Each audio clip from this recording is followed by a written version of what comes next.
ولعل كثير ممن شاهد خطبة لي بعنوان أماه لو كان عمرك بيدي لمددته ولكنه بيد ربي فهل يكفيك حبي. وصلتني مئات الرسائل التي أثرت في قلبي، ولكن أكثر رسالة أثرت في قلبي هذه الرسالة التي سأسردها لكم.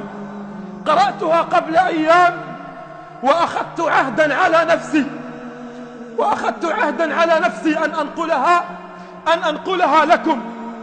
هذا رجل يعيش في دولة أجنبية اسمه أسامة. أرسل لي وقال: قبل أشهر سمعت لك خطبة عن الأم فبكيت يومها بكاء شديدا، وأما قصتي فإنني تركت أمي في منزلنا الذي تربيت فيه قبل 3 سنوات. قال: حدثت مشكلة عائلية وهجرت أمي وتركتها. 3 سنوات لا يكلم أمه، 3 سنوات لا يعرف عن أمه خبرا، 3 سنوات لا يعرف عن أمه شيئا. قال: فبكيت ليلتها وأخذت عهدا على نفسي أن أخذ حقيبتي وأن أسافر وأن أعود لأمي. فسافرت بعد أشهر قليلة وعدت إلى مكان ولادتي، عدت إلى حارتي القديمة، عدت إلى المكان الذي ربتني فيه أمي في الصبا، المكان الذي كانت تخاف علي أمي أن أخرج منه في ظلام الليل، المكان الذي كانت تحبني فيه أمي وتراقبني ليل نهار، المكان الذي قبلت فيه أمي وأبي ليل نهار. قال: فدخلت حارتي القديمة. يقول لي: دخلت حارتي القديمة فنظرت وإذا بالناس يتدافعون علي، وإذا بالناس يتدافعون إلي وهم يسلمون علي، يقولون لي: عظم الله أجرك، وهذا يقول لي: عظم الله أجرك، وهذا يقول لي: عظم الله أجرك. أقول لهم: ما بكم؟ قال: رحم الله أمه، رحم الله أمه. 3 سنوات وهي تبكي شوقا إليك، 3 سنوات وهي تخرج كل يوم إلى الحارة تسأل فلان عنك وتبحث عن رقمك. قال: فدخلت البيت وفتحت الباب ودخلت البيت مسرعا.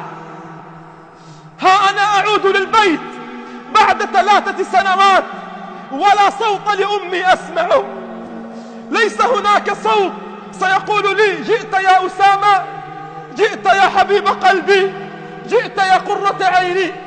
فأول ما دخلت إلى غرفتي فوجدت غرفتي من أجمل ما يكون. تركت غرفتي وهي في ضوضاء شديد. يقول: ففتحت باب غرفتي فوجدت غرفتي أجمل ما يكون، كل ما فيها مرتب. فنظرت وإذا بثيابي قد غسلت كلها ووضعت على السرير. فنظرت فيها فوجدت فيها ورقة مكتوب فيها: اسمع، إلى الذين يعقون أمهاتهم، بل إلى الذين ما زالت أمهاتهم أحياء حتى اللحظة ولا يرون أمهاتهم ويعقون أمهاتهم ويبتعدون عنهم. اسمع، الحياة ليست طويلة، الحياة قصيرة، الحياة قصيرة، وليس لك والله في الحياة لا صاحب ولا قريب ولا أخ إلا أمك. والله ستمضي في الدنيا كلها ترى وجوه الناس كلهم ولن يبقى لك إلا أن ترى أمك، لن يبقى لك إلا قلب أمك. قالت له في الرسالة: حبيبي أسامة، لقد أصلحت لك دولاب خزانتك. حبيبي أسامة، لقد أصلحت لك دولاب خزانتك، وثيابك قمت بغسيلها وهي على سريرك الآن، فلا تطل علي الغياب، فما عرفت الفرح منذ أن غادرتني. أحبك يا أسامة، وإن عدت ولم تجدني فسامحني يا بني. تركها 3 سنوات، تركها لا يكلمها، وتقول له إن عدت ولم تجدني فسامحني. تطلب السماح وهي لم تعصي شيئا ولم تصنع شيئا، تطلب السماح ممن هجرها 3 سنوات. تقول له أحبك يا أسامة وسامحني يا بني. أنسيت خلفك، أنسيت خلف خطاك أدعيتي، أنسيت خلف خطاك أدعيتي، ومحوت من عينيك قبلاتي. ما حاجتي للنور في بصري إن لم تكن عيناك مرآتي.